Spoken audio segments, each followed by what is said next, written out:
Now, there is something you need to know about our hero Aladdin. He was a constant daydreamer, and despite what you may have heard, Aladdin was not a practical young man. He would lie in bed for hours at a time dreaming of having no homework, being as rich as the Sultan, and marrying a beautiful princess. But in reality, none of these things were true. Aladdin lived with his mother in a dilapidated shack, barely making enough money to eat. "Oh, Aladdin," his mother would cry out, "how I wish you would get your head out of the clouds. It's a waste of a perfectly good brain to dream all day." And though Aladdin loved his mother very much, he could never stop dreaming of a better life. One day, as Aladdin was searching the streets for a job, a man claiming to be his uncle stopped him. "Aladdin, my boy," he proclaimed, "come with me and you and your mother will never have to worry about money again." But when Aladdin ran home to tell his mother about his uncle and the great riches he would get, his mother was not impressed. "Don't believe everything you hear, Aladdin," she scolded him. "There is no such thing as a free lunch." But Aladdin saw an offer he couldn't refuse and went with his uncle to claim his wealth. Aladdin followed the man far out into the desert where nothing but sand could be seen from miles away. There, his uncle took out a dark magical powder and threw it into the ground. All of a sudden, the ground began to shake, quake, and rumble. A huge cave opened and the uncle said, "You are the only one that can enter the cave, my boy. There is a magical lamp inside. Get it and bring it back to me. We will be rich beyond your wildest dreams." Aladdin was too busy thinking about what he would do with his riches to notice the twisted smile on his uncle's face. He gathered up his courage and stepped into the cave. Once inside, Aladdin found the lamp and headed back. As he approached the entrance, the ground began to shake again. Aladdin looked at his uncle, who now looked back at him menacingly. "Give the lamp to me, boy," he growled. Aladdin stopped in his tracks. "Uncle, what's the matter with you?" "You little fool," he yelled. "I'm not your uncle. I'm the sorcerer Jafar. Now give me the lamp." Jafar reached out toward Aladdin, who turned to run away. Suddenly, the cave started to close. "No!" screamed Jafar. Aladdin tried to get back to the entrance, but it was too late. He was trapped inside. And so, Aladdin sat in the cave lonely and hungry for 2 days before he began to think of ways to escape. There must be something special about this lamp, Aladdin thought to himself, as he clutched it and felt its smooth surface. Suddenly, a cloud of smoke appeared, and a woman emerged. "I am the genie of the lamp," she said. "I will grant you 3 wishes. What do you wish?" "I wish I was out of this cave and back home." And just like that, his wish was granted. Aladdin was back at his home, explaining to his mother what had happened. When he showed her the magic lamp, she couldn't understand. "Look at this ugly thing," she said to Aladdin. "It's disgustingly dirty. Let me just clean it off and then we'll sell it."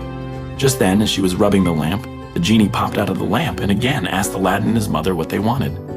Aladdin didn't think twice about his answer. "I want to be rich," he exclaimed. Suddenly, a huge feast appeared on the table. The closet magically overflowed with fine clothes and shoes. Then a treasure chest appeared, filled with gold and jewels. Even Aladdin's mother was surprised and amazed for a moment before she stopped to think. "Aladdin," she warned, "don't forget that you can lose these wishes just as quickly as you found them. The only way to really find true happiness is to work for it." But Aladdin was too busy counting his gold to pay attention to his mother's advice. Now that he was rich, Aladdin thought, he didn't have to go to school or do homework anymore. He could do whatever he wanted. But he soon grew bored of counting his gold and trying on his new clothes. He began to wonder, what exactly do rich people do all day anyway? He decided to go visit the Sultan's palace to find out. Outside the palace, he noticed the Sultan's daughter through a window and was struck by her beauty. It was love at first sight. So, dressed in his fanciest outfit, Aladdin went to visit the Sultan and presented him with a pot of gold. But the Sultan was not impressed. "My daughter is the most beautiful woman in all of the kingdom," he cried out. "To receive her hand in marriage, you must prove yourself worthy. Send the princess a gift of 40 gold chests full of jewels, carried by 40 servants. Also, you must have a house that is as beautiful as mine. Then and only then can you marry my daughter." When Aladdin arrived at home, he grabbed his lamp. When the genie appeared, he asked her to make the princess fall in love with him. But the genie explained, "There are only 2 things I cannot do. I cannot destroy anything that I didn't make, and I cannot make anybody do anything they don't want to do." Aladdin remembered what the Sultan had said, so instead he told the genie to build him a castle right next to the Sultan's palace. When the Sultan awoke the next morning, he was shocked to find a castle as great as his own right next door. Then 1 hour later, Aladdin led a parade of 40 servants carrying 40 golden basins through the Sultan's door. The Sultan was so impressed and so shocked that he agreed to let Aladdin meet his daughter. The princess was not impressed by Aladdin's wealth and jewels, but you could see that deep down he was a kind boy. Aladdin soon visited the princess every day, and he was so happy that he forgot all about the genie, the lamp, and Jafar. But Jafar had not forgotten about Aladdin. He heard all about Aladdin's riches and knew that it was all because of the lamp, so he devised a plan. Jafar set up a shop in the village that offered to trade new lamps for old ones. One day, one of Aladdin's servants was cleaning up after him and noticed an old lamp lying around. The servant picked up the lamp and brought it to Jafar's shop. When Jafar got his hands on the magical lamp, he used the genie to make Aladdin's castle disappear. Aladdin couldn't figure out what had happened to him. One day he was rich, and the next day he was poor again. He suddenly remembered the lamp and ran home to his mother's house to search for it. Aladdin scolded his mother. "The lamp is what got you into this mess. Now the Sultan is looking for you and demanding that you go see him." Aladdin went over to the palace and found a very sad and angry Sultan.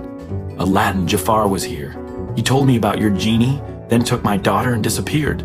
You have 40 days to find her," he screamed, "or you will be banished from the kingdom forever." Jafar must have gotten a hold of the magic lamp somehow, Aladdin thought. What was he going to do without it? He went back to his mother to ask for her advice. "Aladdin," she said, "you don't need magic to solve your problems. I've heard of this Jafar. He has built a new palace in Egypt. You must have used the lamp to do this. You must go there and save the princess." So Aladdin packed up, and when he arrived at Jafar's fortress, he could see the princess through a window. "My beautiful princess," Aladdin called out, "I have come to rescue you. To escape, you must steal Jafar's lamp. Wait until he has fallen asleep, and then we will run away together." As soon as Jafar went to sleep, the princess snuck into his room and stole the magic lamp. Then she went back to her window. "What am I supposed to do with this old thing?" she called to Aladdin. When Aladdin told her about the genie, she didn't believe him, but she rubbed the lamp anyway and was amazed when the genie appeared. "I am the genie of the lamp. I will grant you 3 wishes. What do you wish?" "I wish I was with Aladdin," said the princess without thinking. Just like that, the princess and Aladdin were together outside of Jafar's fortress. They snuck away, and when they felt safe, the princess rubbed the lamp again and wished to be home. When they returned to the palace, the Sultan was so happy to have his daughter back that he made a grand feast in honor of Aladdin. The princess, having seen Aladdin's true bravery, agreed to marry him on one condition. "We use our last wish," she said, "to free the genie and to never use magic in our kingdom again." Aladdin happily agreed, and just like that, the genie of the lamp disappeared with a smile. Aladdin rebuilt his castle, but this time with his own 2 hands, so nobody could ever take it away again, and they all lived happily ever after. The end.